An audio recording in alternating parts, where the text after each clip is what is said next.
Okay, so this is a 10-hour, 5-module training to help get everybody thinking about what's going to happen this fall with COVID. Some of you are open, some of you are completely virtual, and some of you are anywhere in between.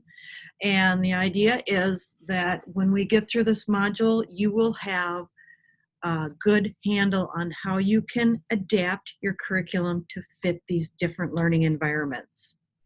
So we start out with blended learning models. That's today. We're going to move into universal design. We have an intro on Friday. We have universal design. That's going to be lesson building on the 13th. And then you have some time and some modules to go through to explore. And then module 5, you'll actually be creating an artifact. So think about that artifact and think about what lessons you're going to start the school year with. And that will help you think through as we're going what lesson you're going to use and what it might look like. So I'm going to go out of present mode if I can. Jeez. I'm having trouble. Okay, so then the last module is creating that lesson. So in the fall, we're going to be in an environment that may or may not be as we plan because things seem to be changing daily. We know that. But there has been an opportunity with COVID coming along that's kind of tossed us into an unusual situation where we may not be used to using a blended model. Blended learning is combining the best elements of online, technology-rich resources and face-to-face education. This is a model that supports best practices in using technology in a way that helps learners to learn how to learn and to learn how to manage their learning and how to create goals and address those goals. We started talking about blended learning back in 2008. And needless to say, we're still talking about blended learning, but now it's taking on a new meaning to all of us. And I would say that's the benefit of the whole COVID thing, is that now we have a chance and some time to dig into blended learning and UDL and apply it in a way that makes sense for us and for our students. So our targets will be, the reflection piece is looking back at what we did when COVID hit and the schools closed instantly. How did we respond? What were the surprises? Target 2 is to think through and develop an effective design and delivery mode for wherever your students may be. Target 3 is how. So we're going to use this model of blended learning, and there's a whole bunch of adaptations that I'll show you as to how we can do this, and then you are going to do the work and apply that. So we're going to take 10 minutes, and what I would like you to do is get into breakout rooms. I'll put you in rooms, and just talk about what went well this year that we just got through with. Find out what unexpected surprises you have, the successes, and what did you learn about yourself and your learners. Okay, so at this point, I am going to put you all into breakout rooms for 10 minutes. We'll come back and I'll take a couple of comments and then we'll move forward. Do I have? We have 28 now. I think that's after we let others in. Okay, great. So looks like everybody's back just fine. So would a couple of the groups like to just report out what did you find was a common theme across your schools? What was different? You can go ahead and unmute your microphone, just pop in. Communication was difficult. Mm-hmm. Yeah. Making sure that the kids actually got their work. Thank you.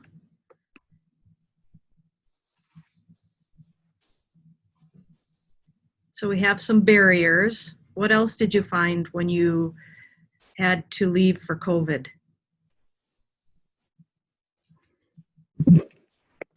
I think some of the surprises and successes were that students, some students really took charge of their learning and became really strong self-advocates for themselves. And that was great to see, because we want that in all of our students, going into whatever they choose to do after high school. And another thing that we saw that we were all at Washburn, and then we had Julie in our breakout room from CISA. But we had a lot of students choose to extend their learning and work into the summer. We still have students working now on second semester classes. And they're continuing to reach out to teachers, ask for help, get feedback. And so that's been really, really a cool thing. And the district allowed us to have some flexibility with, how we work with students, when we work with students, and provided compensation over the summer for that. And then another thing, just some reflections that some of the other members in the group came up with, is that finding a way, even if we are in person, to incorporate more of that blended learning, more of the virtual side to their lessons, and I think that's important because we kind of don't know what September might look like. Right. Thank you. Did anyone have good experience going online with your students? What did you find out about your kids?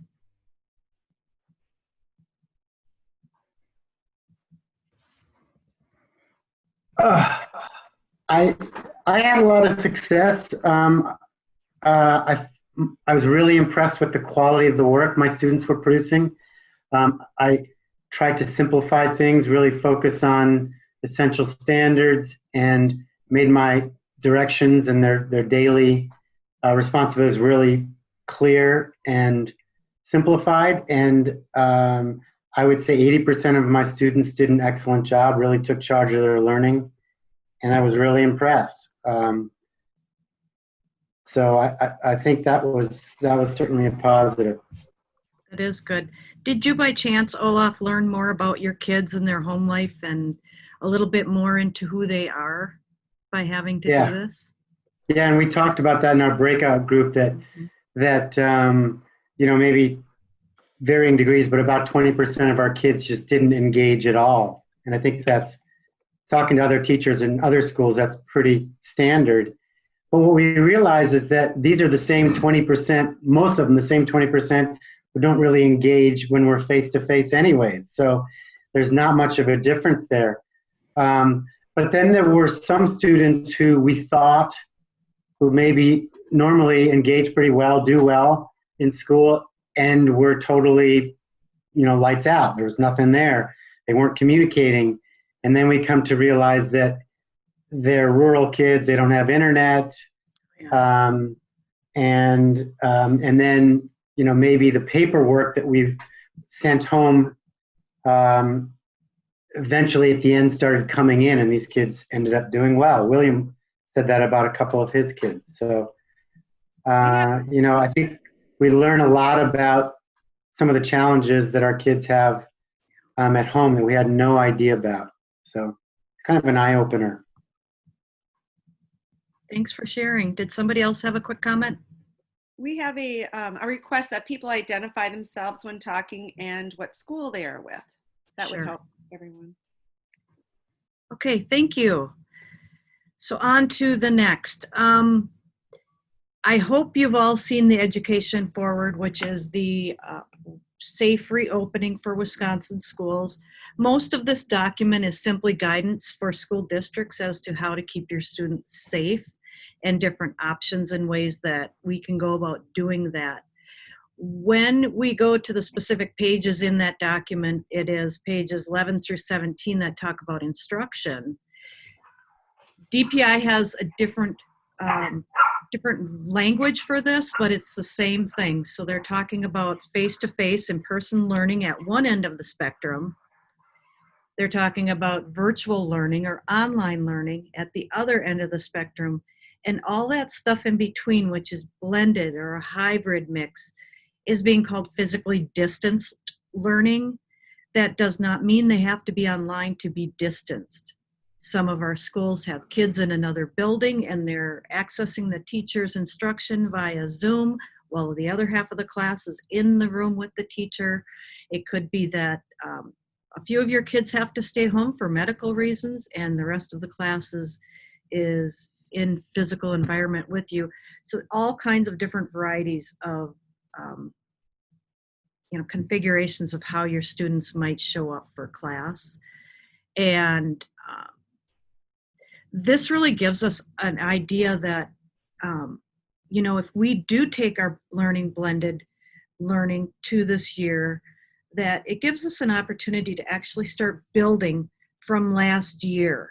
So having some assessments and finding out what those key stepping stones are, so that if there's, learning that has been missed in the COVID in the spring during that period, that we can actually have some lessons and things ready for them so that we can accelerate them up to speed.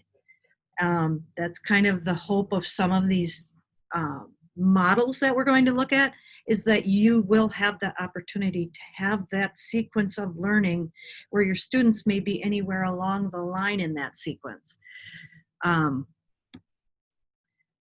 So we talk about, what do you need to do all of this? And we're going to talk about all of this here in just a little bit. But right now, I just want you to do a quick read. And if you got my email this morning, there's a quick read here. It's a continuity checklist. If you just look through that, think about what areas you're most prepared in. Maybe you've really mastered Zoom, but you're still struggling with getting things onto a learning management system. What kinds of things do you need in order to be prepared in the fall? And I will let you read. I'll put you back into your group so that you can chit chat back and forth, and then we'll bring you back in. Oh, my desktop. Okay, so you see the document. Yes. All right. So as we go through here, we notice that there's a lot of different components to consider. If you wouldn't mind, could you just each of you put into the chat things that you need? Just want a laundry list of things you need. So if you need help with Zoom, or if you need help figuring out how to deliver content, which one of you has a home ec cooking content, how do you do that? So do we need help figuring some of these things out? Put those in the chat. Okay, as we move down the list, do you have the materials that you need? Do you have the content? Are you able to digitize that content? Do you have the technology skills to use the things that you have available, like your Google Classroom? Here's one that's more difficult than most, and that's the digital relationships. So just so you know, when you enter into Module 4 on the Schoology website, which I gave you information to log into, you don't have to be in that yet anyway, but there are some modules that address how do you build digital relationships? How do you build relationships online? Here's some tools that may help, just some ideas. Flipgrids are a lot of fun and they're easy to do. And adaptability. The adaptability piece, can your students move through lessons? Are your lessons laid out in a manner that they can follow it? Can they keep up with it? Do they have a choice to go at their own pace? And next off is assessment. How do you assess in the digital blended learning environment?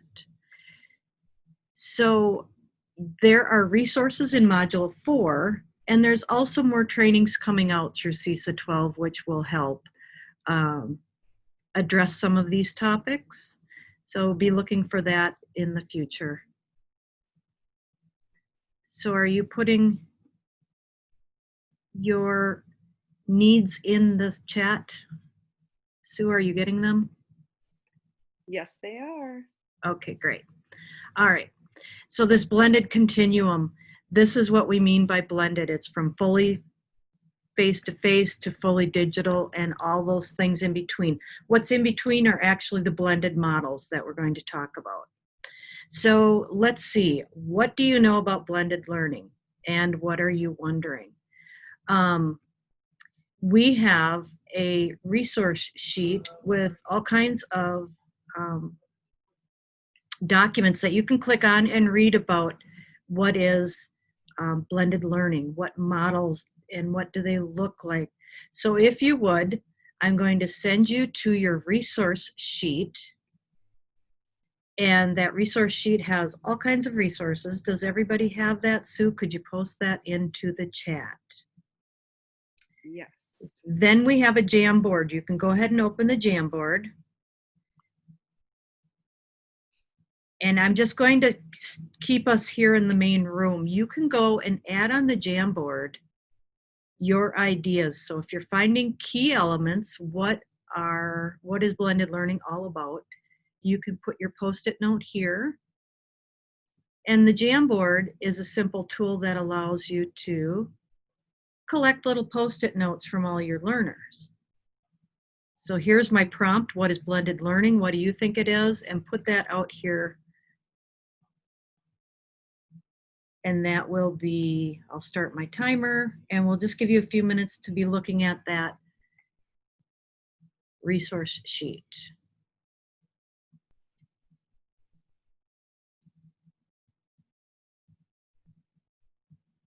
Beth Reed, I sure can show you how to do a Jamboard. It's super easy. So all I'll do is open up a new tab, type in jamboard.google.com. Because I'm logged into my Google account, it just automatically knows that it's me.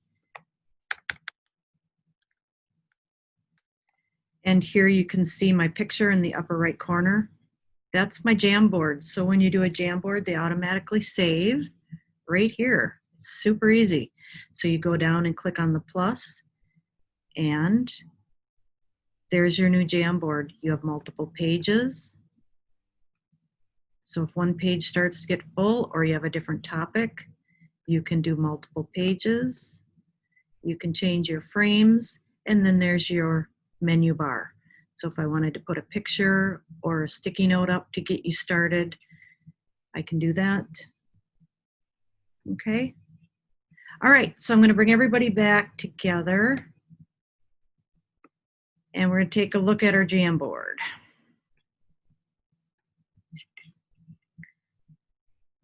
All right. So here's what we have when we look at what a Jamboard is.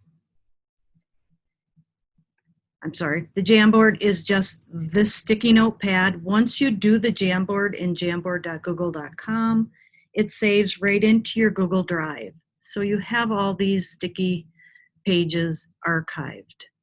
Mary, there were Yes. a couple of questions. Okay. Olaf asked if there's a way to identify who is posting a sticky note on the Jamboard. And I believe that if you have your Google account, it shows the little, ours are anonymous, but see the little, yeah.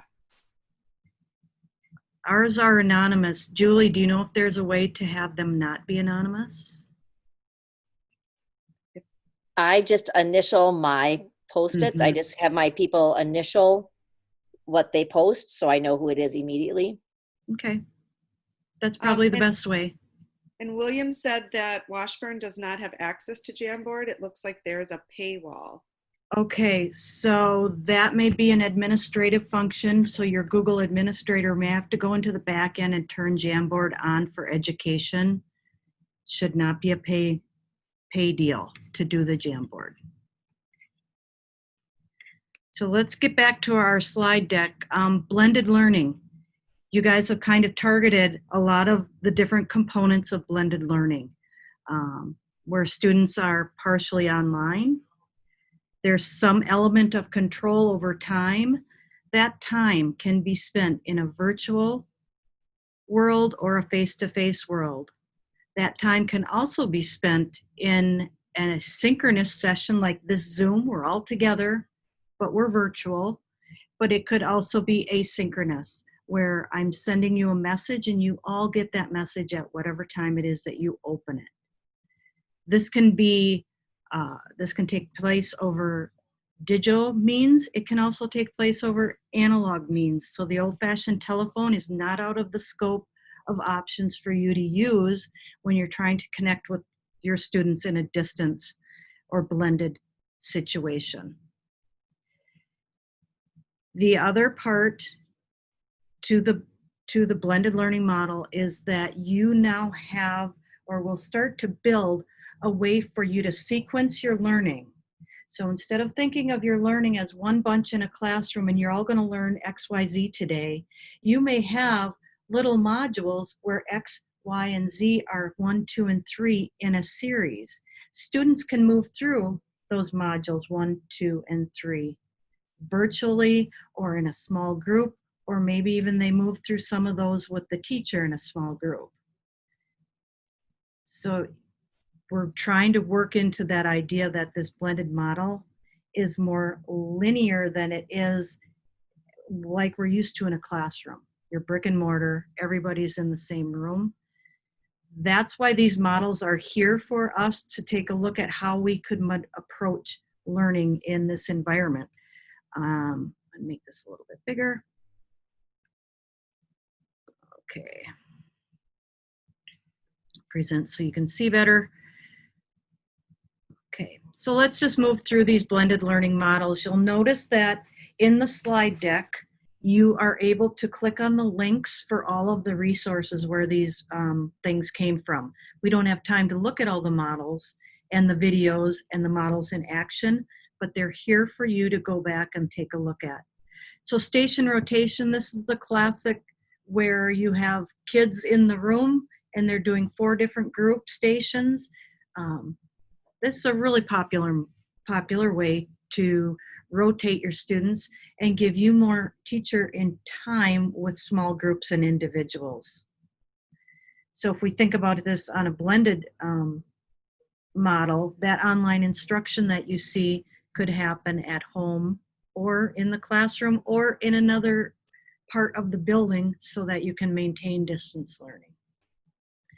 Lab rotation just involves a little bit of collaboration with your peers in that you're rotating students through a sequence of math, ELA, science, reading lab, and the teachers are working with small groups, but they're rotating. So you see that the teacher may stay in the same spot, whether it's virtual or in person, and the students are rotating to each teacher so that the instruction is smaller and more personalized.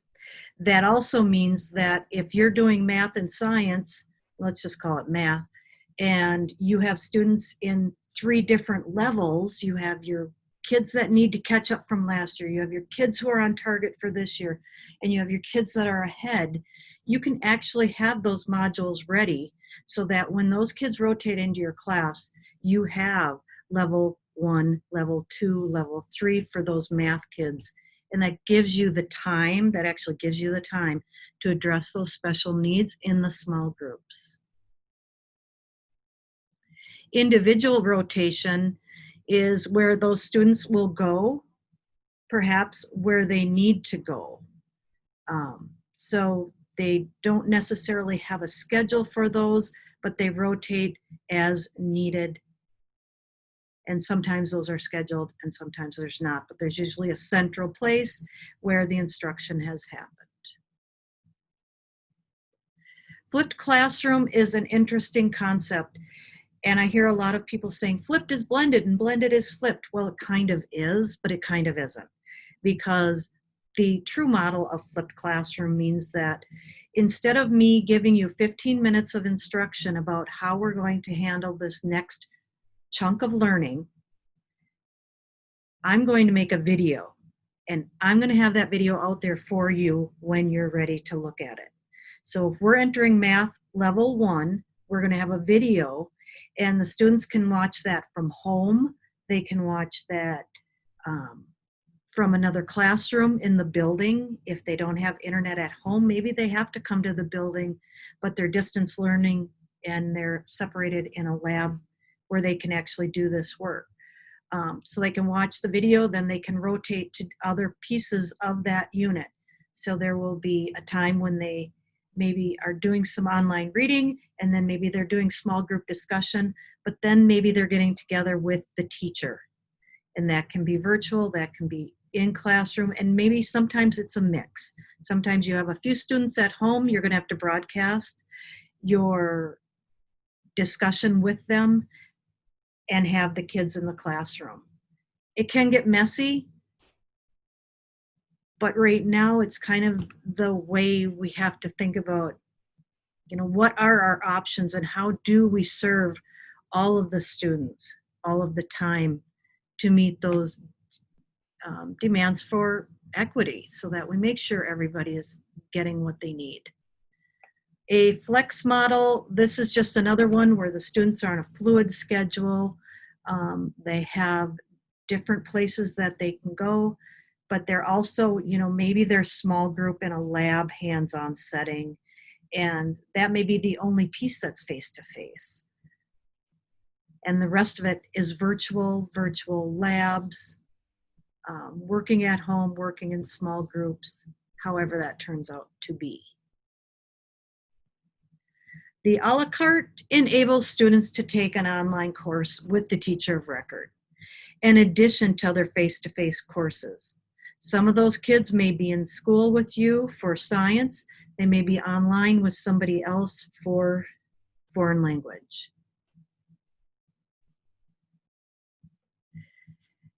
And the enriched virtual model is an alternative where students complete a majority of the coursework at home, and then they attend school so that they can have that face-to-face instruction, answer questions, ask questions of the teacher, and have that contact with their peers.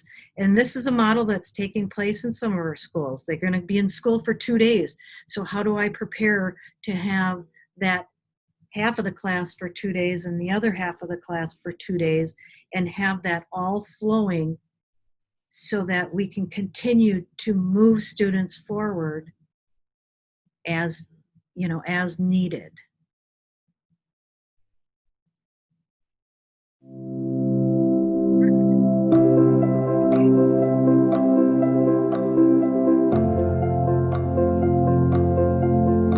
Oh my gosh, it's only been a year. It seems like we have accomplished so much work this school year.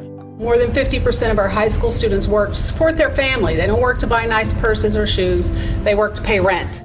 I said when we embarked upon this work that this was truly the first time that I felt like we were embarking on change that has the potential to be sustainable. Right now, it's totally different from where it was at the beginning of the year. The kids watch a flip video. When they come in the morning, they go into their Canvas, they input like a little assessment, and she's able to see if they've mastered this skill. From day to day, you never know what you're going to see, and it all depends on data. Everything is based on student needs. I think we learn a lot in stations because we do like fun stuff, but at the same time we learn. You have children on different pathways on the computer, and then you have groups of students working with her in small group. Count the vertices, count the edges, count the faces.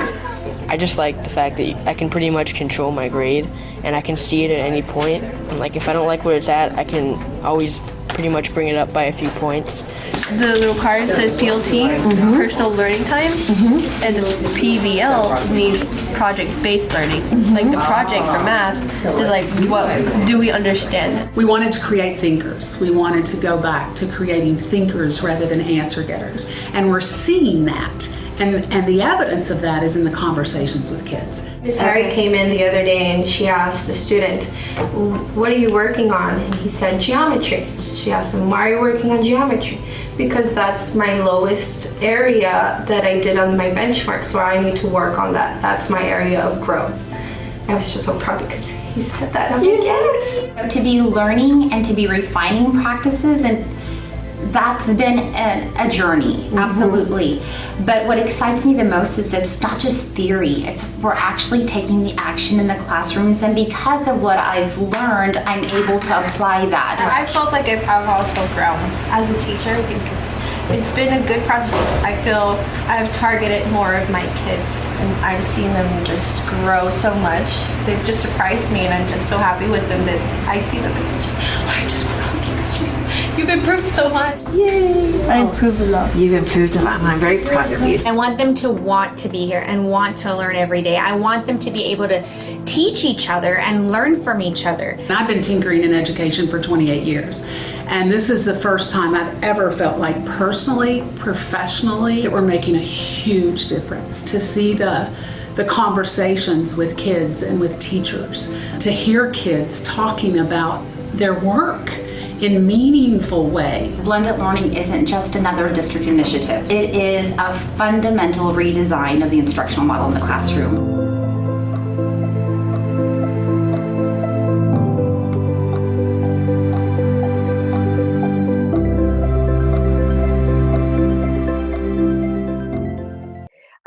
We're going to bring it back in and take a look at the next slide here. So comment on the side is it looks great, but how long does it take for teachers to learn how to use it and for students to learn how to use it? So we are, Julie and I were just talking about this. We are relying on your expertise and your knowledge of the learning targets. And it does take time for you to get comfortable with this model and get comfortable with figuring out where all your students are. It takes time.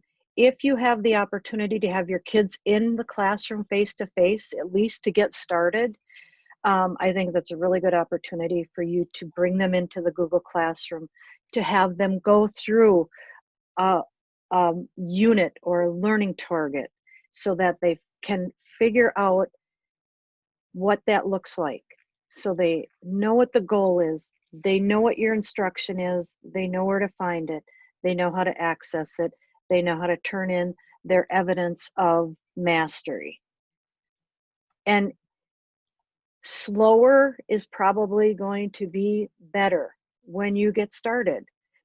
It takes years for somebody to do a really good job to teach online or to do a blended model and do it well.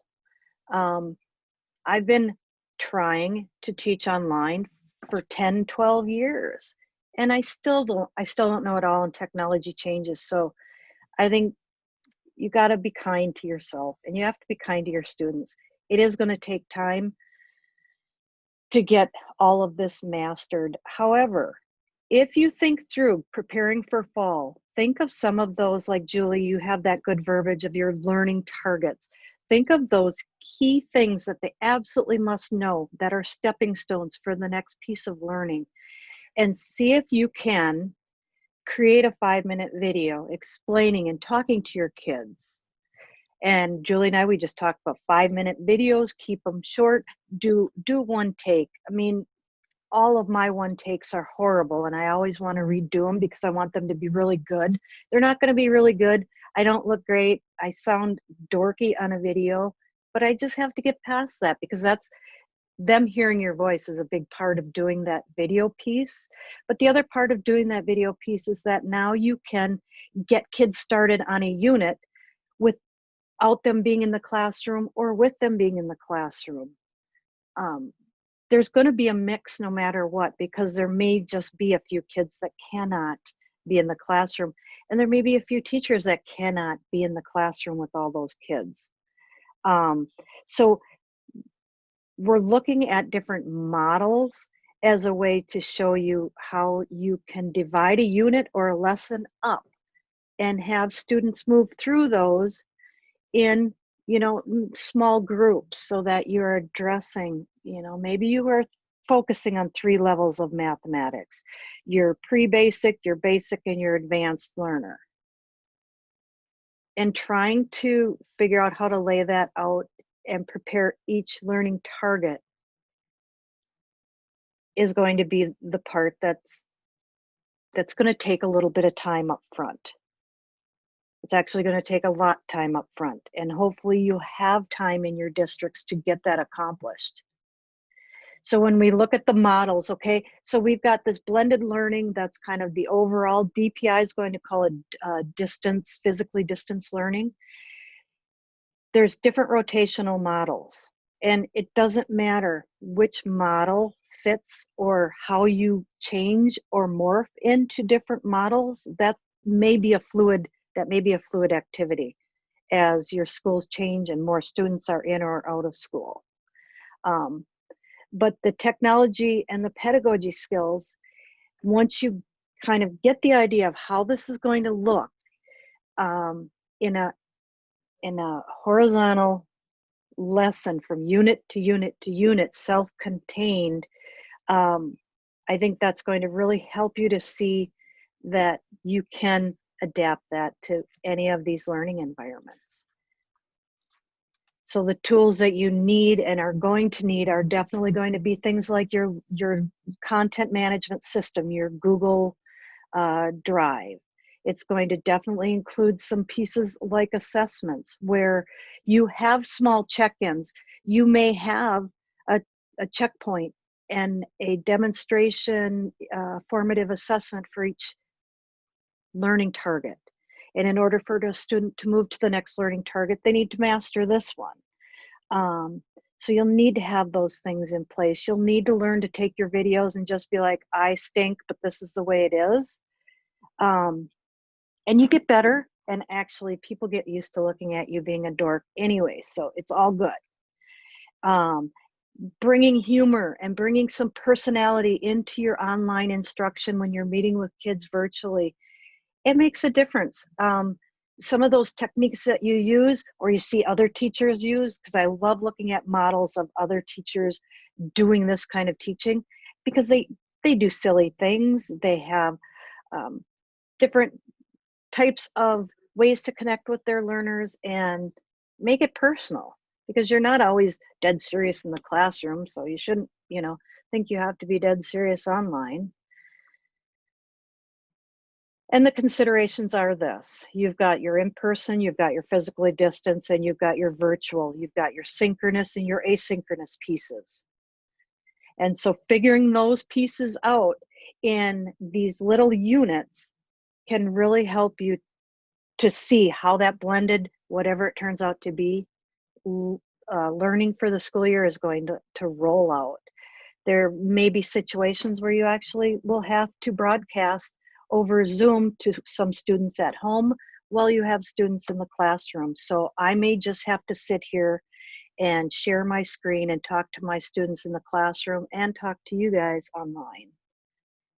And it all takes practice. So practice, practice, practice. Sometimes you can even practice with your peers, test out all those features for Zoom or for Google Meet or whatever tool you're going to use to talk to kids online virtually.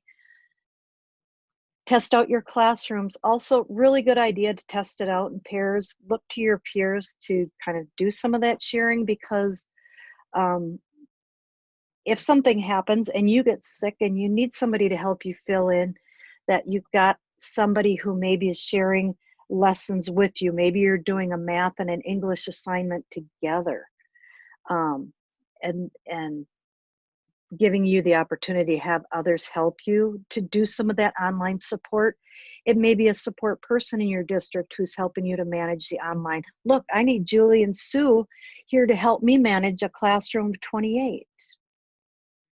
And that may be where you call each other in and ask for some support. So we have another activity here. I'm going to put 10 minutes on the clock. So if you go to slide 26, you'll see there's a DPI grab and go resource. I want you to do a quick resource dig, and then we're going to open the new Jamboard. Sue, can you put those 2 links over in the chat? And I will set the timer, and we're going to get on our Jamboard. And the question for this piece is, I'll make it nice and big. What tools are needed for the different types of blended learning that you're thinking about? Your wheels should be going. You're thinking about your learning targets and what your classroom might look at, and what skills will you need to learn. So I'm going to put 5 minutes on the timer and say, or 10 minutes, I'm sorry, and tell you to go.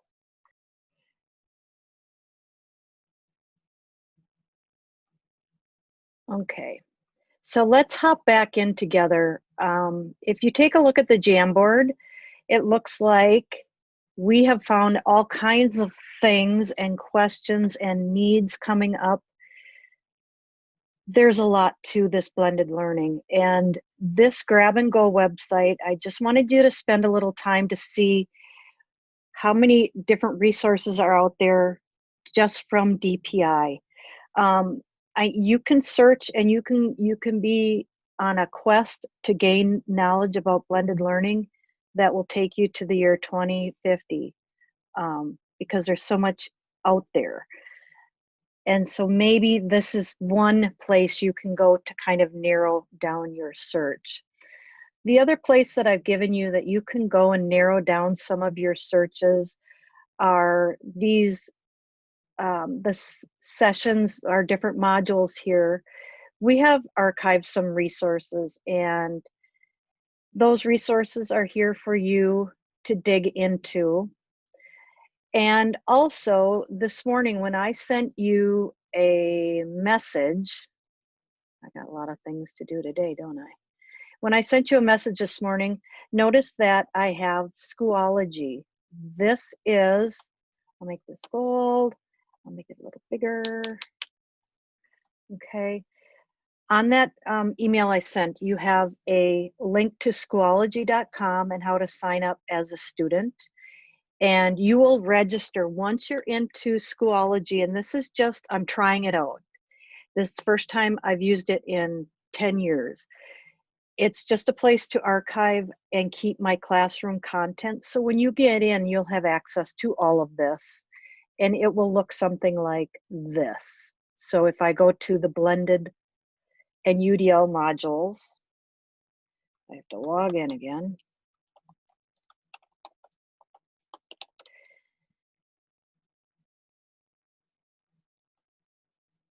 And you will notice that down under module 4, that's kind of your deep dive. Here's another place you can go and start digging into some modules. So for example, there's the Katie Novak YouTube channel. Really good stuff. All kinds of things about UDL and things that we're talking about right now. A deeper dive into UDL, which we'll be getting into on Friday, and so forth. So there's another spot that you can go. And along with that spot is a website that I built that has archived webinars and resources for things like Screencastify. How do you screen record yourself doing a 5-minute lesson? Or Zoom, how do you do breakout rooms? All of that information is here. I have to add my website here. I don't see it. But the tech end of things that have already been done, if you want to go and look at an archive, that's kind of where, you know, you're going to need some time outside of these sessions just to dig into all of our resources that we're providing for you. So grab and go. Yeah. Angel's wondering how you like Schoology versus Google Classroom. Does it have more to offer? Schoology has a discussion module where I can create a discussion. That's the most powerful piece of Schoology that I appreciate, is that discussion piece. Now, if I look at, you know, I can compare a lot of features. So like in the classroom, you have automatic link to Google Meet, which is how you can set up little meeting rooms for your students. You can put up a, you know, technology check-in time for families if you wanted. So the links are there, and the tool is built into Google Classroom. So in Schoology, I have to, if I'm going to have you go and hop into a Zoom, I have to put that link there and set it up in my Zoom account outside of Schoology. So it's a little this, little, and that right now that I'm finding are different. Excuse me, Sue or Mary, could you let in Chris Gaber? She's in your waiting room. She lost internet for a little bit and she's asking to be let in. I already let her in. You did? Okay, thank you. Yep. Okay. A while ago, so I'm hoping she can. So we're going to look at a couple more little pieces, and I'll try and get this one right the first time. Here's Classroom talking about why, what, how, and when, and what you need to actually think about doing station rotation models. Now I'm going to share my screen. Hold on. Stop sharing, and then I have to reshare my screen. See, I'm learning. Share my computer sound. Okay. But Mary, it was coming through. Okay. Yep.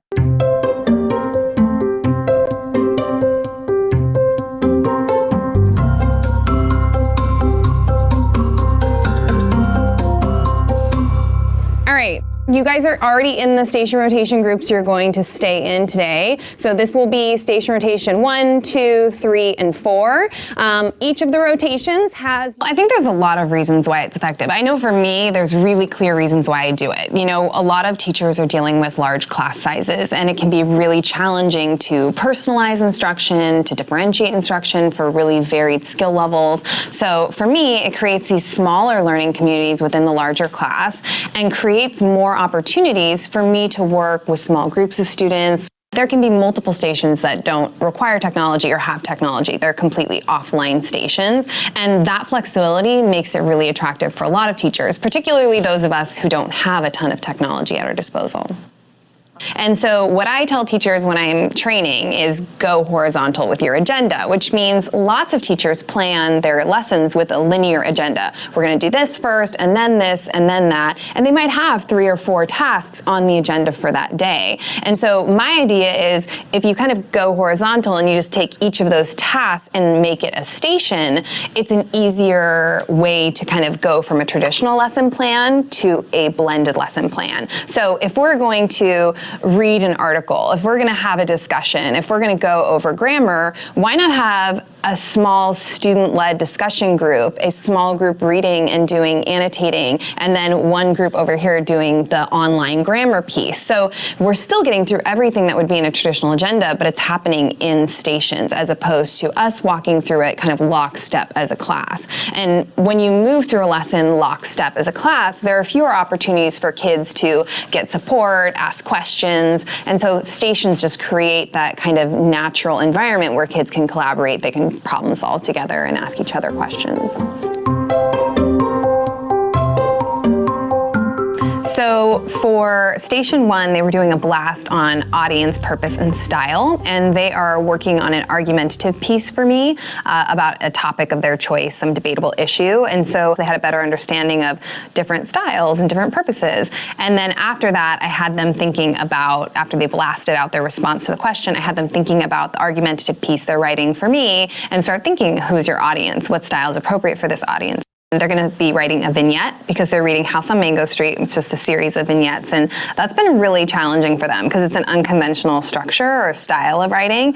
And so I wanted them to know what a vignette was, and I was checking out the blasts that support writing, and I thought, okay, if they're going to do anything well, I want them to do the description, the sensory-rich details and stuff in their vignettes, so that's why I chose that one. The blasts are just really nice, fun, kind of bite-sized pieces of information. And so when we're tackling specific pieces of writing, if there's a blast on it where I can just kind of expose them to some quick information, get them thinking about it, it's an ideal way to introduce a topic before I'm actually asking them to write to a specific audience or for a specific purpose or using a particular style. I like that it is more interactive. You get to see what your peers put in as well, and then you get to review it and have other people review your work as well. And that you're using technology and it is not using paper and writing, it's actually having a screen in front of you, which is kind of like a safe haven for us sometimes. This group over here is going to be watching a grammar video on commas and compound sentences. If you guys have the split earbuds, that would work better than having the volume. I went right into the grammar workbook that's part of Study Sync and found a lesson on commas and compound sentences because I had done a pre-assessment and that was an area they were really weak on. And then after their first couple pieces of writing, it's definitely an area that they needed practice on. So then I went into the grammar workbook and reviewed the explanation of commas and compound sentences, created my video from there, so it was kind of, they could watch it at their own pace and pause it, and then I literally used one of the practice sheets and just made copies of it so that they could apply what they had seen in the video.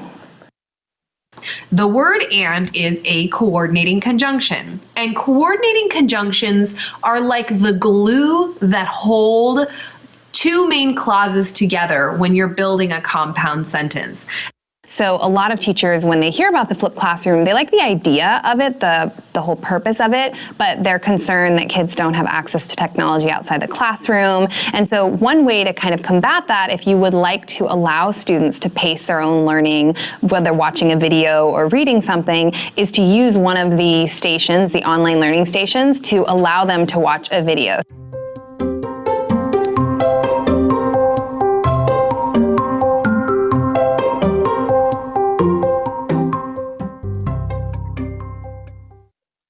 And again, you will find a whole series of videos from this Caitlin Tucker, who is our blended learning expert. You will also find on the resource list, I'm trying to get to the right page. On the resource list that I gave you, I just popped this in this morning. There are videos of blended learning in the classroom. So there's a whole list of classroom examples that you can watch if you like to look and see how the classroom actually looks when blended learning's happening. Okay, the considerations again for using different rotation models are including, you know, the considerations of having your in-person explicit directions and video, your modeling stations, and having those things all set up and planning for that synchronous, asynchronous kind of environment, whether it's virtual or in person.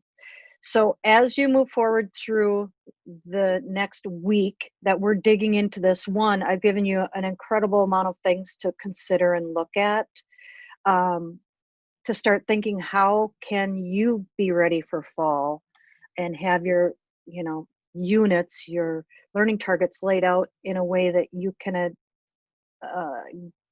get that to all of your students equitably. And then think about what you're going to commit yourself to. This is a lot of work, and we know that. And so what are you going to commit yourself to? What can you report back to your district, for example, if they say, what are you doing to get ready for fall? You have some of your tools in place, you have a plan as to, and you don't have to throw in a whole bunch of bells and whistles as far as technology in order to engage your students.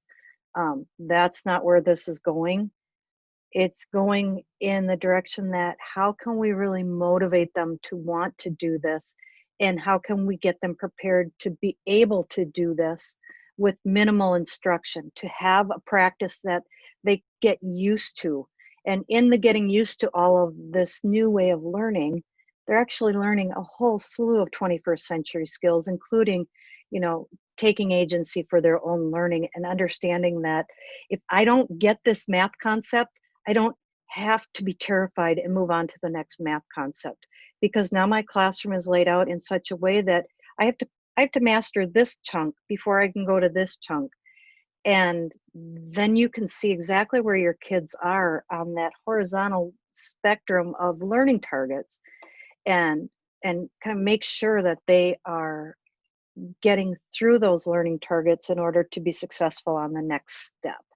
So we think about these topics, there's a lot of deeper digs. I'm just going to open my notes here because I don't remember what I wrote. But if you go into the module 4 on Schoology, digital tools, how to capture a lecture or a virtual classroom, preparing families and students. How do we expect to know kids how to do this and manage their time and avoid procrastination? We have to help them through those things. in order for us to expect that they know these things. So some things to think about are what kids and parents, how parents can support their students will affect the success of your classroom. Building community is another topic. How do we actually build community and keep those kids engaged? How do we drag those kids in who are hesitant, and they're the hesitant one in face-to-face, and it may be worse for them online? How do we help them to get over that? How do we help include them and adapt to their needs? Social and emotional skills. What are we going to do each day? First thing I'm going to do is check in with my kids to make sure everybody is okay. You know, what kinds of things can we do for that morning meeting that will help our kids understand that everybody's going through this and having the same, you know, thoughts and worries. How will you give feedback? Huge piece to online learning. How are you going to give feedback? If you're not going to give feedback on an online piece of work, you better let your students know, because feedback is the main driver of success for students online. They look for your feedback, they rely on your feedback. You can't always give them feedback every time. So if that's the case, you need to let them know. So are you thinking about all these different components that are going to go into your lesson? And I'm going to leave you with a really good video and have you start thinking about some things to consider as we. Hi, Angel. How are you? Good. Nice job, Mr. 6.10. So one of the toughest challenges students face when they walk into classrooms is they feel tense. They're worried about being put on the spot, especially if they're behind or don't understand the skill. When they come into our classrooms, they know they're picking up where they left off. We're seeing students' anxiety levels drop and their commitment and desire to master content increase. So I want to shout out Nathaniel and Will. They came on their own time. They got some videos going and they are ahead of pace. Eastern High School is located in the Capitol Hill neighborhood of Washington, D.C. Being 100% free and reduced lunch, our students come to us with varied levels of academic performance. When I came to Eastern, I was sort of shocked with how broad the variety of learning levels was. We have students who have experienced a ton of trauma, who are behind on certain skill sets, are ahead in certain skill sets, have different subsets of experience when they go home. I quickly found out that my traditional model of teaching was not actually effective. So at that time, I realized I needed to make a shift, and I wanted to start by getting rid of the lecture at the beginning of my class. I'm gonna get started today with a revision, so Santana and Jamie, just see me in the back real quick. The instructional model that I started implementing, there are 3 components: blended learning, self-paced structure, and mastery-based grading. What you would see today is really a controlled chaos environment. You have some students starting a new lesson, watching an instructional video, taking their guided notes. You have other kids working on actual lesson assignments, collaborating on whiteboards, really problem solving. And then you'll see other students working on exit tickets to achieve mastery. I like Mr. Furr's class because it teaches you independence.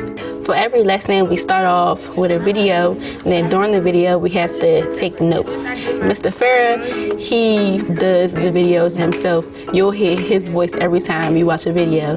In today's lesson, we're going to focus on finding our local maxes and mins. I love it, actually. You get to pause it, stop, and then go back and be able to rewatch the lesson over again until I fully understand and grasp the strategies and formulas. And once they're done watching that instructional video, they transition to some type of assignment or activity. That's it for A, right? Mm-hmm. And then we already found the number over there. And now say find the rate of change in the weight of the oil. Everyone learns different, so you may be on lesson 5, someone may be on 3. It all depends on how you work. It's better than in a regular class where everybody has to stay on the same thing. The students help each other. So if you ahead, you might can help someone that's behind. Oh, okay, so after you get 9 over 4, you gotta divide the whole thing by 4. Okay. All right. After that, there's an exit ticket.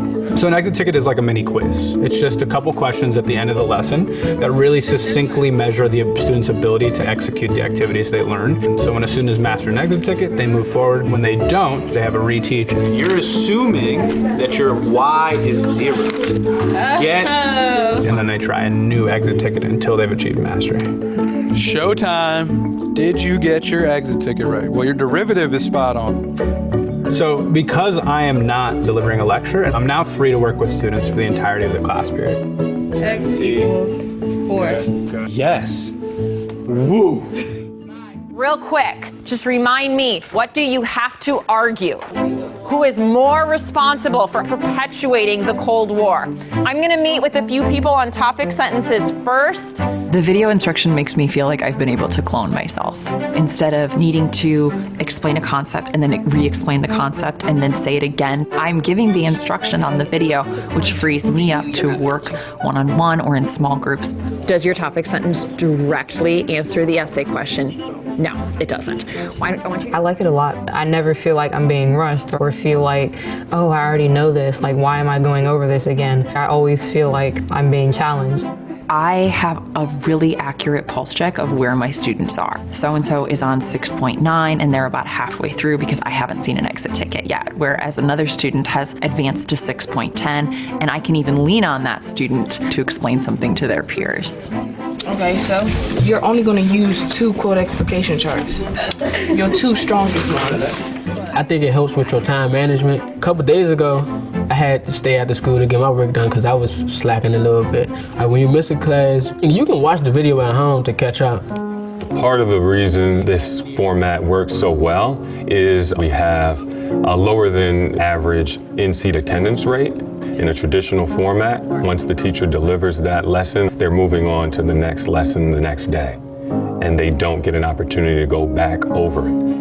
I've had students who, sadly, in a traditional classroom, they simply would have failed the quarter due to their number of absences for legitimate reasons and often sometimes really heartbreaking reasons. With this way of teaching, that student can come really with more of a fighting chance and ultimately pass a quarter. In our model, if a student is experiencing distress and needs emotional support, it doesn't disrupt the larger classroom environment. I'm able to pivot and work with that student, discuss what's going on, while the other students are able to access the content and flourish. You have to do 10, then put parentheses in the calculator too. I did. Oh, you got it. It's supposed to be a positive, girl.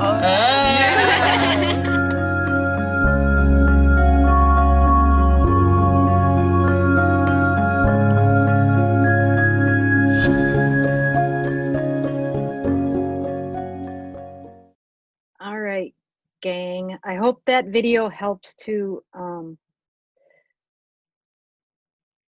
shore up and think through some of the ideas about blended learning. So your challenge for now is to think about which kind of blended learning model you would choose for your classroom and what it might look like. And then we will meet again. Oh, it is Friday the 6th, right? 7th. Got it. Editing on the fly. Okay, so could you please make a copy of the UDL scavenger hunt? We're going to use that on Friday, so you have that ready. The link is here, the link is down below, the link is also back here on your resource page. So make a paper copy of that and we'll be ready for Friday. We have 3 minutes. Are there any questions or clarifications? Do they also, the slide before, do we also pick one of those models and go through that? Think about how we're going to use that for ourselves? As your challenge for the next couple days? Yes. Yes. Think it through, see if you can figure out what your blended model might look like for you and your students. Yes. Okay, and then we can check in on Friday to see. Yep, we'll check in and see how you're doing with picking a blended and see where you're at with some of your deeper digs, because there's a lot of resources, and then we'll move forward with some UDL work. Okay, so we will do them. I know some people had a hard time. They were bumped in and out, and okay, they'll want to watch it. Yes, I'm going to have this recording ready. It takes a little bit of time for it to render, so it doesn't come up automatically, but as soon as it's up, I will email it to the whole class. Okay. So you will have that. And I'll also send this link that you need a hard copy, or you can just do a sketch on paper. It really doesn't matter, but so that you have a place to put your notes for Friday and whatever else you need for Friday. So if you want to hop into the Schoology early, you can sure do that. You can go back through this slideshow and pick out places where you want to do some deeper digging and find all your resources there.